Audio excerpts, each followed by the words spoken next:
All right, I am back at it again. And you know it's serious because I broke out the headphones and my notes. So let's get into it. And today we'll be talking about this dumpster fire Sister Wives, a show that I did not even know was still on the air.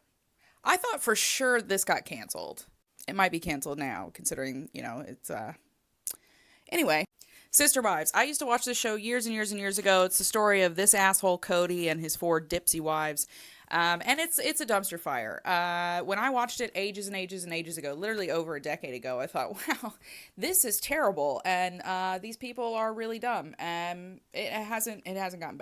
So without further ado, here's a lot of problematic shit that I noticed. I just jumped into I think it's season 14 that I've just jumped into, and whoo, wow.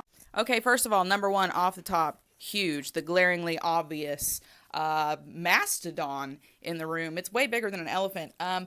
All of them, and when it comes to when they were still in that family unit, because I think they've broken up now, but all of them, selfish assholes. What do I mean by that?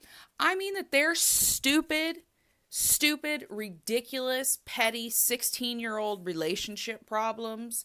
It's the center of the universe, their universe and the kids. Everything revolves around their romantic entanglements and horrible choices. Literally, their kids are just an afterthought in everything they do. Like I said, I'm watching this season 14, and they've gone to move to Flagstaff, Arizona, seemingly just on a whim on a Tuesday with no plan, no nothing, and it's a disaster. And they're just like, oh, kids, I don't know, change their schools again. I don't know. Now that we got that out of the way, let's talk about this looker. Cody, to me personally, consummate narcissist. I know he plays the soft boy Christian. I'm so good. I'm a liberal Christian, but I don't buy any of that shit for a second. He plays the victim constantly in his own mess. Like I said, I'm just watching this season where they've moved to Arizona seemingly on a whim that he just randomly had. I suspect he was probably chasing a skirt. Anyway, they move out there. He makes a mess of it, and he is the head of the family. Complains. He's like, I have all this responsibility. It's my responsibility. I'm just feeling the weight of the responsibility to make sure everybody has a place to live. Yeah, asshole. That's your job as the head of the family. Duh.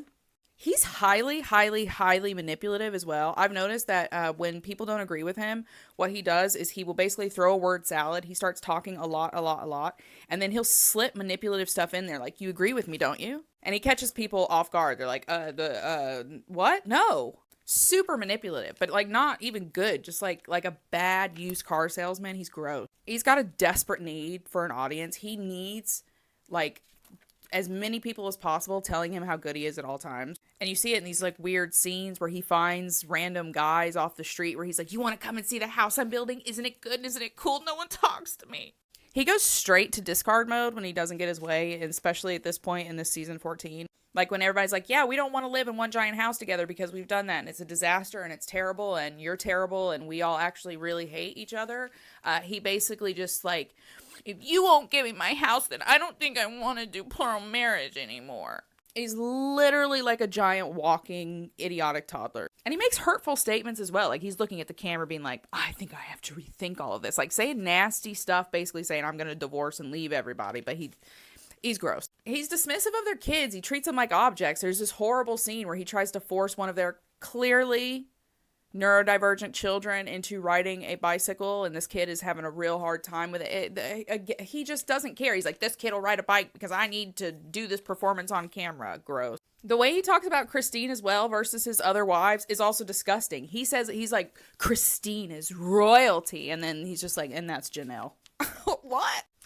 Moving on, you guys can like whoever you like, say whatever you want to say, but me as an outsider coming in from a long hiatus and distance, the way she reacted to her daughter coming out of the closet, narcissistic as fuck. The way she tries to control her daughter's engagement party and force her into doing things she doesn't want to do, narcissistic.